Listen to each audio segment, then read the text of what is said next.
Hi everyone, and welcome to a very special 3D Revolution.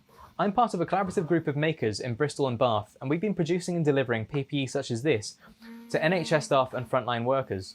We're completely self-funded, we don't charge for what we make, and we're not working for any corporations. In the last 4 days alone, we produced and delivered enough of this PPE to supply an entire NHS facility, as well as a number of district nurses.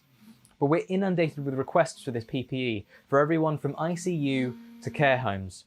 And we're beginning to reach the limits of what we can do on our own, but there are things you can do to help. If you've got access to a 3D printer, you can join us and become one of our makers producing this PPE, which is keeping our frontline staff safe and those around them healthy. If you don't have access to a 3D printer, you can still help. We need to be able to buy the materials we produce this from, and there's only so much of that we can do when we're completely self-funded. If you'd like to donate via our Just Giving page, you can help us buy the materials we need to keep our frontline staff safe.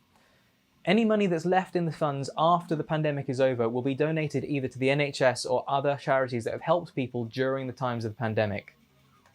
Please go to www.hackthepandemic.co.uk to either donate to our Just Giving page or sign up and become one of our makers.